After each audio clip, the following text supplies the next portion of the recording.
महात्मने नमः ओम महात्मने नमः पूर्ति ग्रहण ओम महात्मने नमः ओम सिद्धाय नमः सिद्धेश्वराय नमः गुरवे नमः गुरुगम्ये नमः गुरुर्बृहस्पतये नमः ओम गरिष्ठाय नमः वरिष्ठाय नमः महिष्ठाय नमः महात्मने नमः ओम योगाय नमः ओम योगम्ये नमः ओम योगदेशकाय नमः ओम योगीशाय नमः ओम योगदीशाय नमः ओम योगेन्द्रेन्द्र पंकजाय नमः ओम दिगंबराय नमः दिव्यांबराय नमः तांगन्ना अधलांगी तांगन्नाय नमः ओम सुरागाय नमः ओम वीरागाय नमः ओम वेतरागाय नमः ओम अमृत वर्षिणे नमः ओम उग्राय नमः ओम अनुग्रहाय नमः ओम मौले नमः ओम विरूपाय नमः ओम स्वरूपाय नमः ओम सहस्राय नमः ओम सहस्राक्षाय नमः ओम सहस्राय नमः ओम सहस्रपादाय नमः ओम पद्महस्ताय नमः पद्मपादाय नमः पद्ममाले नमः ज्ञानाय नमः ज्ञानगम्ये नमः ओम ज्ञानमूर्तये नमः ओम ध्यानाय नमः ओम ध्याननिष्ठाय नमः ओम ध्यानतीर्थमूर्तये नमः ओम धूलिधूसरसांगाय नमः ओम चंदनलक्षमूर्तये नमः ओम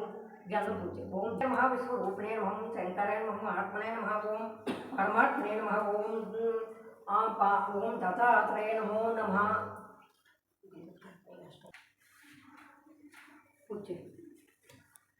ओम द्राम ओम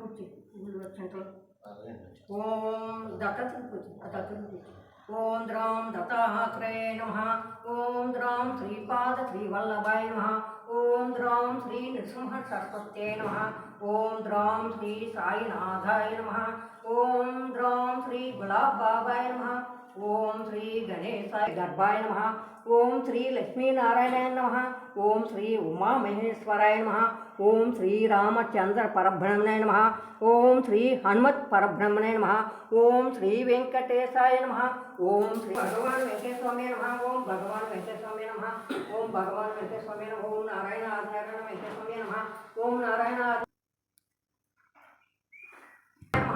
ओम मार्गबंधवे नमः ओम मुक्ति स्वर्गपवर्तदाय नमः ओम प्रियाय नमः ओम प्रीतिवर्धनाय नमः ओम अंतर्यामिने नमः ओम सच्चिदात्मने नमः ओम नित्यानंदाय नमः ओम परमसुखदाय नमः ओम परमेश्वराय नमः ओम परब्रह्मणे नमः ओम परमात्मने नमः ओम ज्ञानस्वरूपिणे नमः ओम जगत्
శాస్త్రం కానీ ఆనాడు బ్రాహ్మణులకు భోజనం వడ్డించుకుంటే వారికి దత్తాత్రేయ స్వరూపంలో దర్శనమిచ్చాడు. నామధారగా అక్కడ స్వామిని చూడడానికి 1000 కనులు చాలు. తమరుగా విశ్వనాథుడు మిగిలిన 2 చేతుల్లో జపమాల కమండలాలు ధరించి వెలిగిపోతున్నారు.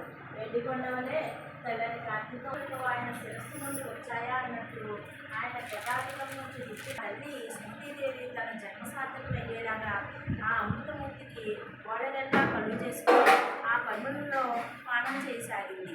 అప్పుడు ఆ కరుణామయుడు తల్లి అచంచలమైన నీ విశ్వాసానికి సంప్రీతుడయ్యాను. సాధ బ్రాహ్మణులు భోగం చేయకముందే నేను పరమేశ్వరుడన్న విశ్వాసంతో భోజనం పెట్టావు. నీ అభిష్టం ఏంటో చెప్పు, నేను తప్పక నెరవేర్చగలను అన్నాడు. స్వామి మాటలు అమృతదారులై ఆమె చెవుల ద్వారా శరీరంలోని సర్వధాతుల్లోకి ప్రవహించాయి. జగన్మోహనమైన శ్రీ దత్తాత్రేయ స్వామి దర్శనంతో ఆమె కన్నులు ఆయన యొక్క పరమడవలసిన పని లేదు. నీవిచ్చిన మాటను నిలుపుకో చాలు అన్నది. ప్రతి శత్రు వలన జాగృతమైన ఆమె బుద్ధి శక్తికి ఆశ్చర్యకులై శ్రీ దత్తాత్రేయ స్వామి ఇందువరకు ఆది మహర్షి అడిగినట్లే ఇందులో కూడా లోకానుగ్రహమైన కోరిక కోరుకున్నది అనుకున్నారు. ఆయన అమ్మ నాతో సమానుడైన పుత్రుడే నీకు జన్మిస్తాడు, కానీ నీవు పుత్ర వ్యామోహంతో అతని మాటను పట్టించుకోనగా నీవు చెప్పినట్లే అతను చెయ్యాలని నిర్బంధించకూడదు, అతను చెప్పినట్లే అక్షరాల అమలు జరపాలి అన్నారు. ఆ దర్శనంలో మరింత నిశ్చితులై బుద్ధి సింహాక్షరాన్ని నాకు పుత్ర వ్యామోహం కలగడం సహజం, అపరాధం చెప్తే దోషం పోతుంది, శాంతమాములు ఇంకా భోజనం చేయలేదు కదా, కానీ ఇప్పుడే ఆ సన్యాసి వచ్చా. ఆయన సంతోషించి తన నిజరూపమైన దత్తాత్రేయ స్వామిగా దర్శనమిచ్చారు. అది చెబుతుంటే ఆమె శరీరం రోమాంచితమై కంటదత్తమై కన్నుల ఆనంద వర్షాలతో నిండాయి. ఆ మాటలు విన్న రాజశర్మ ఆమె ముఖంలో కానిస్తున్న ఆనంద పారవస్యాన్ని ఆశ్చర్యతుడై సంతోషంతో సాధ్వి మనము బ్రాహ్మణులకు భోజనం పెట్టి ఆ శ్రాద్ధ ధర్మం ఎంత భక్తమైన విష్ణువుకి పటాసి తిరిగి వస్తుండేవాడు. ఎవరి కృపాదృష్టి వలన భక్తులకు గర్భస్థానము కంటే కూడా ఎక్కువ పవిత్రత పుణ్యము కలుగుతాయో అటువంటి స్వామికి నదిస్థానం వలన కలగబోయే పుణ్యం ఉంది. ఆ గ్రామంలో ఒక చాకలి ఉండేవాడు. ఒక రోజు అతడు కృష్ణానదిలో బట్టలు ఉప్పుతుండగా శ్రీపాదస్వామి స్నానానికని అక్కడకు వచ్చారు. ప్రశాంతత దివ్య వర్చస్సులతో విందుతున్న స్వామిని చూడగానే ఆ చాకలి వారి హృదయములో ఆయనపై అపారమైన భక్తి శ్రద్ధలు కలిగాయి. వారి రూపాన్ని చూస్తుంటేనే అతని మనసుకు ఎంతో శాంతి చెప్పలేనంత ఆనందం కలుగుతున్నది. నాటి నుండి అతడు స్వామి నదీ స్థానానికి వచ్చినప్పుడల్లా దారిలో ఆయనను సాష్టాంగ నమస్కారం చేసుకునేవాడు. ఒక రోజు అతడు నమస్కరించుకున్నప్పుడు శ్రీపాదస్వామి అతనితో, నాయన, నీవు నిత్యము ఇంత భక్తి భక్తులతో నమస్కరించుకున్నావు, నీ సేవ వలన నాకు సంతోషమైంది అన్నారు. నాటి నుండి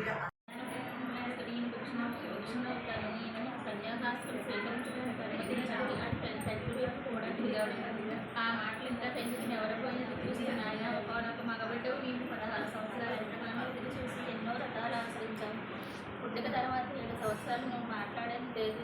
ఇంతకాలానికి పరవలసిన కృప వల్ల నేను చేస్తున్న పూజలు రథాలు ఫలించి ఈరోజే మొదటిసారిగా నీ మాటలు వినగలుగుతున్నాను. అందుకు నేను సంతోషిస్తుండగా నీవు ఇలాంటావని అప్పుడే నువ్వు ఇల్లు తెలిసిపోతే మాకి నువ్వు గృహస్థుడిపై బిడ్డలు కలిగాక సన్యాసించాను కదా అని బతిమాలింది. అప్పుడు నరహారి దగ్గర గౌరవించుకుని ఓదార్చి, అమ్మ, నా మాట మీ ఉద్దేశంలో ఆలోచించి ఈ వందమైన దుఃఖాన్ని కలిగించుకొని ధర్మరక్షణ కోసం ఆదరించాను. ఇంకా 4 రొట్టెలు నీ గర్భం తెప్పించాను చెప్పి ఆమె సరస్సుపై తన చేతి నుంచి ఆస్వాదించారు. వెంటనే ఆమెకు తన పూర్వజన్మ స్మృతి కలిగింది. అతను శ్రీపాద వాళ్ళ స్వామి, పూర్వజన్మలో పుత్రవతినైన నేను ఆత్మహోతికి పాల్పడినప్పుడు రచించే శ్రీపాదుడు నువ్వే బ్రహ్మాండాలన్నీ నీలోనే ఉన్నాయంటే నువ్వు నా గర్భాలు పుట్టినందువలన నీరు ఇంపుకోక వాటి గతమేమిటి? ఈ కలియుగంలో మానవునికి ఊరేందు ఆయుద్ధము, అందులో సగకాలము నిద్రలోను బాల్యము పరాధీనతల వల్ల కొంతకాలం గడిచిపోతుంటుంది. ఇటు జీవితంలో ప్రాప్తిస్తే సంపద క్షణకాలం ముందు వాడిపోయేది. కాలచక్రం గర్భంలోని పిండములను, శిశువులను, బాలుర్లను, యువకులను, విజ్ఞులను, దేవతలను శాతకుడు కూడా, అమ్మ, ఈ మాట సామాన్యుల విషయంలోనూ ఇంకా వ్యాస్తమైతే కారణము జన్ముడైన నాకేది కర్తవ్యం?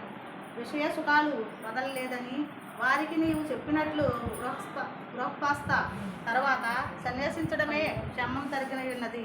నా గట్టి విషవాసనలే లేవు కనుక దేమవంతుడైన నాకు ఎట్టి విజ్ఞాలు రాజలవు. నేను బ్రహ్మచర్య క్షమం నుండే సన్యాసం తీసుకుంటే నన్ను ధ్యానిస్తుండే సంసారానికి దాటగలవు అని యశోదకుడు బాలకృష్ణుడు చూపినట్లు తన దివ్య రూపాన్ని దర్శింపజేశాడు. ఆయన ప్రసాదించిన యోగ దృష్టిలో ఆమె ఆ మూర్తిని కన్నులారా దర్శించి ఇలా అన్నాడు, స్వామి, నీవు పుట్టకలేని వాడువు, బ్రహ్మాండులైన నీలోని ఉన్నావు.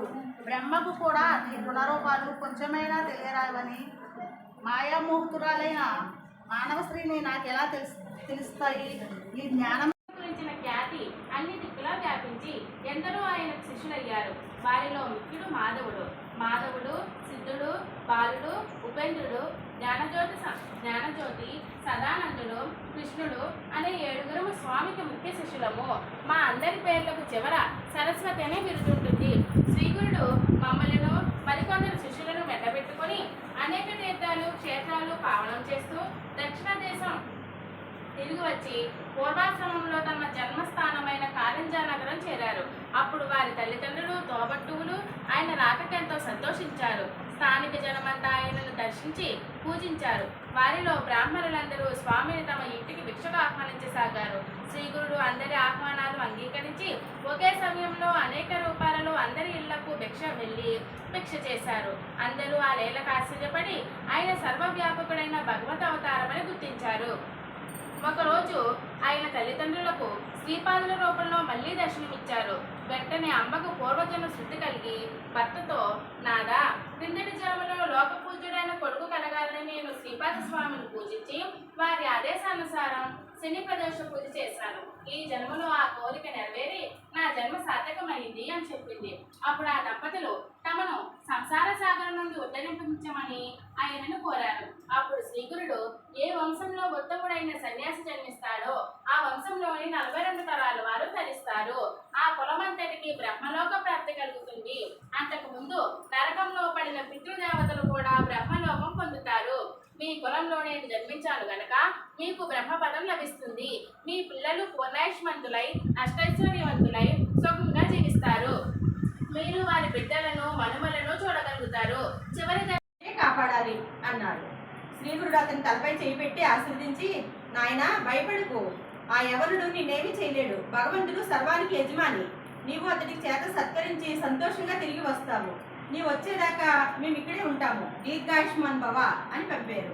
సాయందేవుడు శ్రీగురుని మాటలు విని సంతోషంతో యవనరాజు వద్దకు వెళ్ళాడు. తాను కబురు పంపగానే రాకుండా ఆలస్యం చేసినందుకు కోపంతో రాజు అతన్ని చూస్తూ లోపలికి వెళ్ళిపోయాడు. సాయందేవుడు భయంతో శ్రీగురుని ధ్యానించి అంతఃపురంలోకి వెళ్ళిన యవనికి అంతలోనే నిష్కామంగా భయము, చనిపోతానంత బాధ కలిగి శ్రమ తప్పి పడిపోయాడు. అప్పుడు అతనికి ఒక స్వప్నం వచ్చింది. ఒక బ్రాహ్మణుడు అతన్ని ముక్కలు ముక్కలుగా కోస్తున్నట్టు కనిపించి విపరీతమైన బాధ కలిగింది. అతనికి స్పృహ వచ్చేసరికి తాను చేస్తున్న హింస ఇతరులకు ఎంత బాధాకరమో తెలిసి వచ్చింది. పశ్చాత్తాపంతో అతడు బయటకు వచ్చి సాయందేవుని పాదాలపై పడి, అయ్యా, మిమ్మల్ని నేను పిలిపించలేదే, మీరు ఇంటికి వెళ్ళవచ్చు అని వస్త్రాభూషణలతో ఘనంగా సత్కరించి పంపాడు. సాయందేవుడు శ్రీగురుని కృపకు పట్టరాని ఆనందంతో త్వరగా తన గ్రామం చేరి శ్రీగురునితో జరిగిందంతా చెప్పాడు. ఆయన సంతోషించి, నాయనా, మేము పుణ్యతీర్థాలు దర్శిస్తూ దక్షిణ దిక్కుగా వెళ్తాము అన్నారు. అతడు నమస్కరించి, స్వామి, నాకు మీరు ప్రసాదించిన ఈ జీవిత శేషాన్ని మీ సేవకే అంకితం చేస్తాను. అనుగ్రహించండి. మీ పాద సన్నిధిని విడిచి బ్రతకలేను. నన్ను విడిచిపెట్టి వెళ్ళవద్దు. నేను కూడా మీ వెంట వస్తాను అని వేడుకున్నాడు. శ్రీగురుడు, నాయన, నాకు ఆత్మ సమర్పణం చేసుకున్నావు. మీ అభిష్టం నెరవేరుతుంది. మేము ఇక పని మీద వెళ్తున్నాము. 16 సంవత్సరాలకు మళ్ళీ మేము మీ గ్రామానికి దగ్గరలో నివసిస్తాము. నీవు ఇప్పుడు సకుటుంబంగా వచ్చి దర్శించుకోవచ్చు. ఇంతవరకు ఇక్కడే సుఖంగా ఉండు అని ఆశీర్వదించి శిష్యులతో కలిసి పాదచారి అయి అనేక పుణ్యక్షేత్రాలు దర్శిస్తూ వైద్యనాథం చేరారు. అక్కడ ఆయన కొంతకాలంగా గుప్తంగా నివసించారు. అది విని నామధారకుడు, స్వామి, అప్పుడు శ్రీగురునితో అనేక మంది శిష్యులు ఉన్నారు కదా, వాళ్ళు ఎక్కడున్నారు? శ్రీగురుడు అక్కడ గుప్తంగా ఉండి ఏం చేశారు అని అడిగాడు. శ్రీ దత్తాయ గురవే నమః, శ్రీపాద శ్రీ వల్లభాయ నమః, నరసింహ సరస్వతయే నమః, శ్రీ గణేశాయ నమః, శ్రీ సరస్వతయే నమః, శ్రీ గురుభ్యో నమః. సిద్ధయోగి ఇలా చెప్పారు. ఆయన కొద్ది కాలంలో శ్రీగురుని మహిమ అన్ని దిక్కులా వ్యాపించి సుదూర ప్రాంతాల నుండి కూడా ఎందరెందరో తమ కోరికలు నెరవేర్చుకోవడానికి ఆయన దర్శించేవారు. వారిలో మంచివాళ్లు పాటు భక్తుల వేషాల్లో ఎందరో దుష్టులు కూడా ఉండేవారు.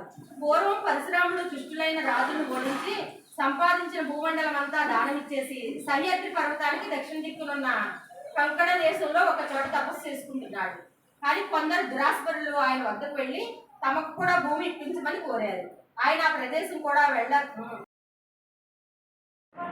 పని అన్నారు. అప్పుడు ఆ వ్యక్తులు భయపడి దుఃఖంతో స్వామి పాదాలపై పడి, పరమగురు జ్ఞానసాగర, బుద్ధిహీనున్నాయి తెలియక గురుద్రోహం చేశాను. గురువును ఎలా తెలుసుకోవాలో సేవించాలో తెలిపిన ముద్రించండి అని దినాతిదినంగా ప్రాధేయపడ్డాడు. శ్రీగుడు దైన్యాన్ని కలిగిపోయి అపార కృతంతో ఇలా చెప్పారు. ఆయన గురువే తల్లి తండ్రి, ఆయనయే బ్రహ్మ విష్ణు మహేశ్వరుల ప్రత్యక్ష రూపం. నిజమైన మేలు చేయగలవారు ఆయన ఒక్కరే, ఇందుకు సందేహం లేదు.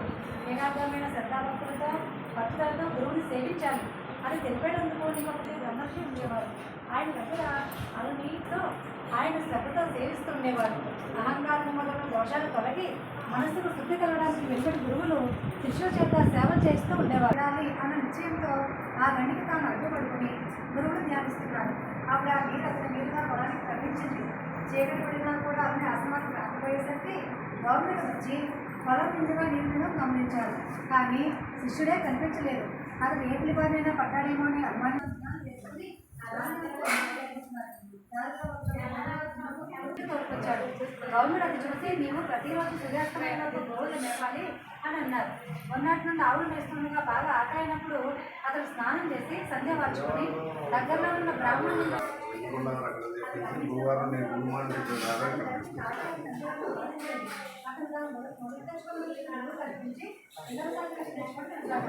అందువల్ల అతని శరీరం అంతా చూసి గవర్నమెంట్ కారణపడి తెలుసుకొని ఆ అనుభవించిన కూడా తమకే ఇవ్వమని చెప్పారు. కుటుంబాన్ని కొంచెమైనా బాధపడకుండా అలానే చేస్తే ఆవులకి తోడసాగిన పాలు త్రాగి అతను తెచ్చుకోసాగాడు. అందువల్ల కొద్ది కాలంలోనే అతని శరీరం మరింత లాభించింది. ఒక రోజు దోమిరవరం కారణమడిగి ఒరే పశువులు ఎక్కిన పాలు త్రాగితే పశువు పోలే నీవు కూడా బుద్ధిహీనుడు అవుతావు కనుక త్రాగవద్దు అని నిషేధించాడు. ఆ మొన్నడు ఆకలి వేస్తుంటే జిల్లెడు పాలు ఎంగిలి కావాలని కలిసి వాటిని ఒక తప్పలో పట్టుండగా ఆ పాలు అతని కళ్ళలో చిన్న కళ్ళు రెండూ కనిపించాయి. తర్వాత అతను గోవులు గుర్తుండకపోతే ఒక బావిలో పడిపోయాడు. సూర్యాస్తమయమైన శిష్యుడు ఇంటికి రాకపోయేసరికి అతని ఎదురులో దోమల వారు అక్కడ అదరికి వెళ్ళారు. ఆయన కేకలు ఉత్పత్తి బావులకి సమాధానం ఇచ్చాడు. ఆ మహర్షి బాలవదికి వెళ్ళి అతని దుస్తులు తెలుసుకొని లక్ష్మీదేవతను ప్రార్థించమని చెప్పారు. ఉమ్మని అలా చేయగలిగిన దృష్టి వచ్చింది. వెంటనే అతడు బావి నుండి బయటకు వచ్చి గురువుకు నమస్కరించాడు. గౌరుడు అతన్ని గురుభక్తిని మెచ్చి అతని తలపై చెయ్యి పెట్టి ఆయన నీ కీర్తి నలుదిక్కలా వ్యాపిస్తుంది. నీ శిష్యులు కూడా నీ అంతటి వారు అవుతారు. వారిలో ఉదంకుడు అనే శిష్యుడు తన గురుభక్తి చేత నాగలోకాన్ని జపించి నాగకుండగా నీకు దక్షిణగా సంస్కరించాడు. నీ కీర్తి శాస్త్రం మంచిగా ఆస్వాదించాడు. అతను గురుకులంలో ఉన్న వ్యవసాయ ఆనందంతో ఇంటికి వెళ్ళి గృహశాస్త్రాన్ని సేవించాడు. అందువల్ల నీకు చేత ఓట్లో దైహిక కర్మం చేయించి యథాశక్తి దానం ఇస్తాము, నీకు సత్యత ప్రసాదిస్తాము. మేము చెప్పింది నీకు నచ్చితే సరే, లేకపోతే నీకు ఈ దుస్థితి తప్పదు. మేము మాత్రం మేము రక్షించి తీరుతాము అన్నారు. ఆ ప్రసాదం స్వామి మీ దర్శనం వల్లనే నా కాటిని నశించింది. మీరు ఎలా చేసినా సంతోషమే అన్నాడు. శ్రీగురు శాంతాదేవితో అమ్మ నీవు యథాశక్తి పైకి వెచ్చించి అతని ఉత్తమ దోషం కలిగి ఉన్నాయి గల కొడుకులు బొద్దులు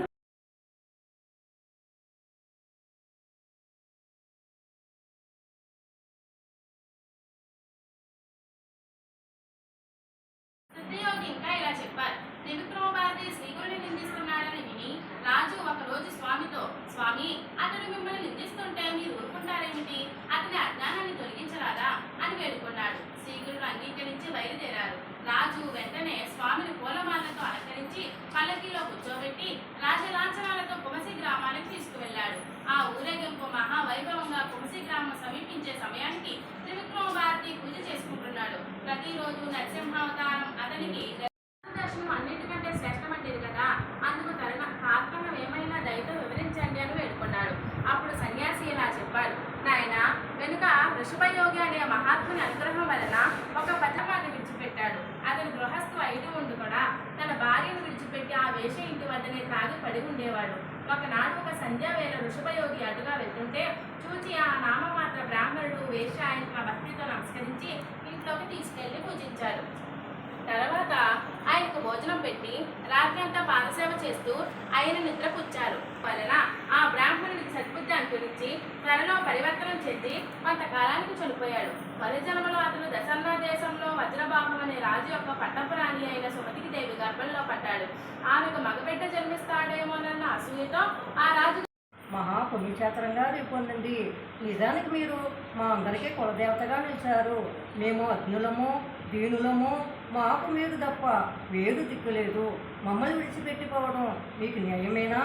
ఏ తల్లి అయినా తన బిడ్డలను ఇలా విడిచి వెళ్ళిపోతుందా? ఎప్పుడూ వారి చింతనే ఉండి వాళ్ళను శాపకం ఆమె ధర్మం కాదా అన్నారు. శ్రీ నృసింహస్వామి వాళ్ళ భక్తికి తరిగిపోయి యజ్ఞసూత్రం వల్ల కలిగే లాభం ఏమున్నది?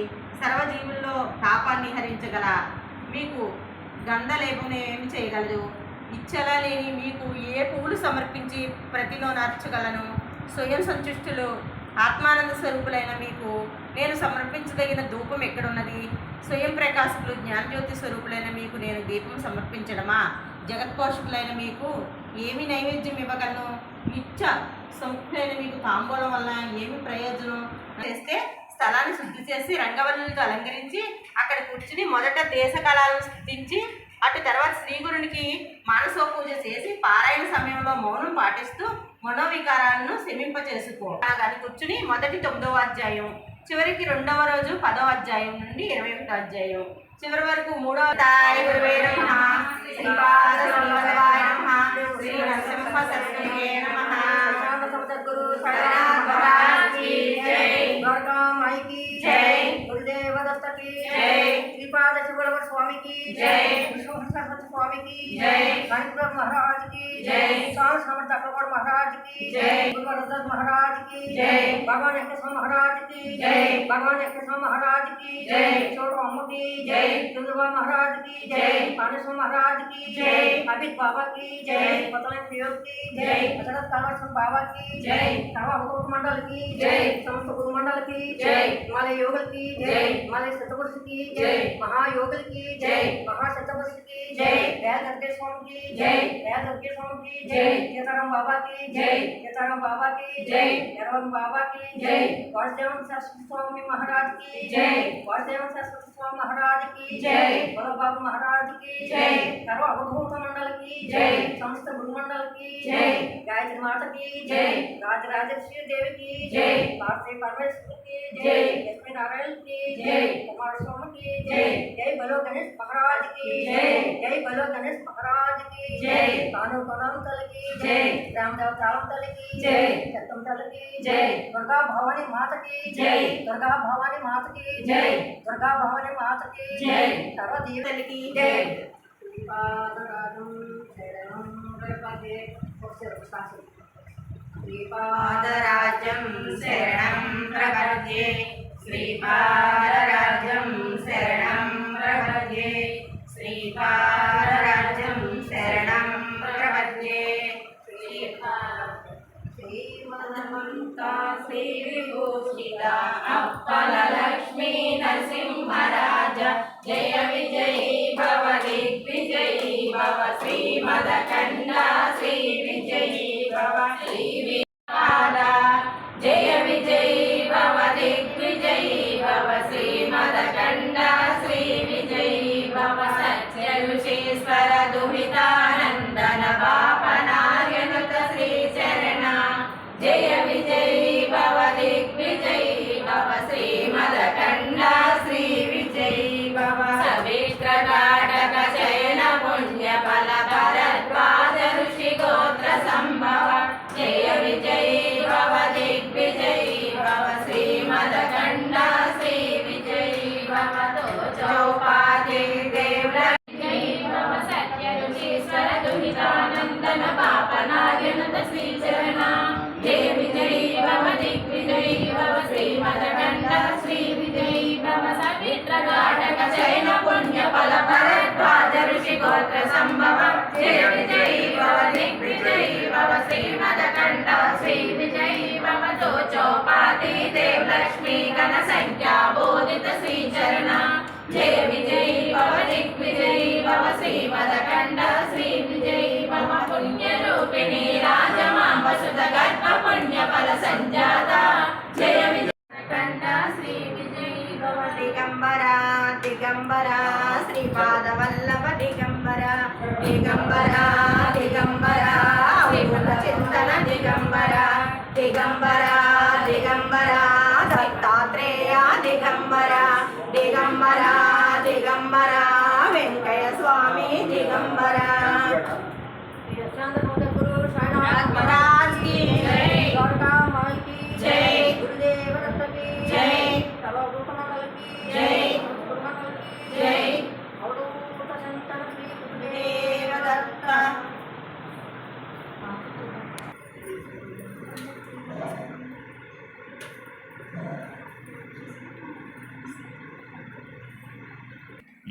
కట్టు బొంగులే వేరుశనక్కాయలు ఆయన తినే ఆహారం అదంటండి. రాగి సంగటే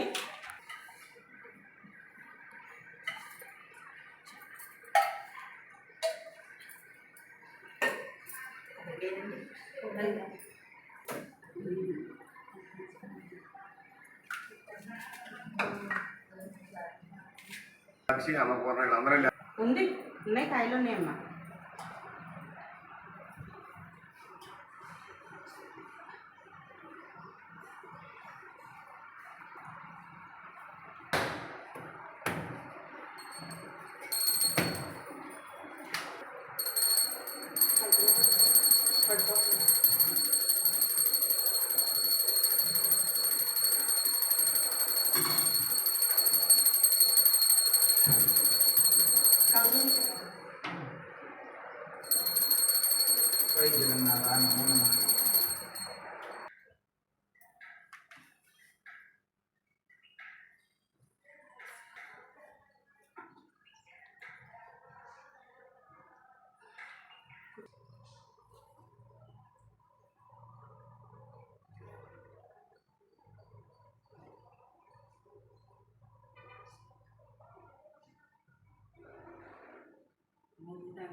ఇక్కడ ముగ్గురికి బ్రహ్మవిష్ణు మహేశ్వరుడు దొరుకుతారు కదా.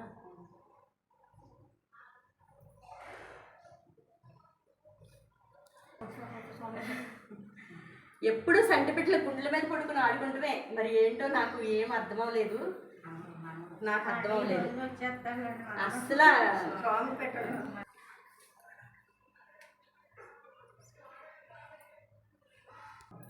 స్వామి ఆదయ శ్రీ క్షేత్రవాసయ మామకాయ మంగళం. స్వామి సైనాదయ శ్రీ క్షేత్రవాసయ మామకాయ మంగళం. లోకనాదాయ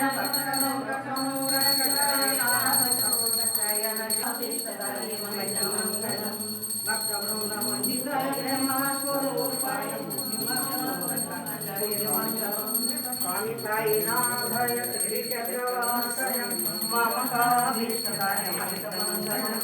సత్యదాయ జయ నిత్యమంగళం. స్వామి సాయినాథాయ శ్రీచక్రవాసయ మామకాభీష్టదాయ మంగళం. జై మామకాభీష్టదాయ మంగళం. జై మామకాభీష్టదాయ మంగళం.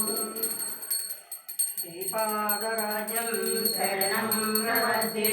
శ్రీపాదరాజం శరణం ప్రపద్యే. శ్రీపాదరాజం శరణం ప్రపద్యే. శ్రీపాదరాజం శరణం ప్రపద్యే. శ్రీపాదరాజ్యం శరణం ప్రపద్యే. శ్రీపాదరాజ్యం శరణం ప్రపద్యే. శ్రీపాదరాజ్యం శరణం ప్రపద్యే. శ్రీపాదరాజ్యం శరణం ప్రపద్యే. శ్రీపాదరాజ్యం శరణం ప్రపద్యే. శ్రీపాదరాజ్యం శరణం ప్రపద్యే. శ్రీపాదరాజ్యం శరణం ప్రపద్యే. శ్రీపాదరాజ్యం శరణం ప్రపద్యే. శరణం ప్రపద్యే. శ్రీపాదరాజ్యం శరణం ప్రపద్యే. శ్రీపాదరాజ్యం శరణం ప్రపద్యే. శ్రీపాదరాజ్యం శరణం ప్రపద్యే. శ్రీపాదరాజ్యం శరణం ప్రపద్యే. శ్రీపాదరాజ్యం శరణం ప్రపద్యే. శ్రీపాదరాజ్యం శరణం ప్రపద్యే. ఓం నారాయణ హరి నారాయణ. ఓం నారాయణ హరి నారాయణ. ఓం నారాయణ హరి నారాయణ హరి నారాయణ. ఓం నారాయణ హరి నారాయణ. ఓం నారాయణ హరి నారాయణ. ఓం నారాయణ హరి నారాయణ. ఓం నారాయణ హరి నారాయణ. ఓం నారాయణ హరి నారాయణ. ఓం నారాయణ హరి నారాయణ. ఓం నారాయణ హరి నారాయణ. ఓం నారాయణ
నారాయణ ఓం నారాయణాది నారాయణ ఓం నారాయణాది నారాయణ ఓం నారాయణాది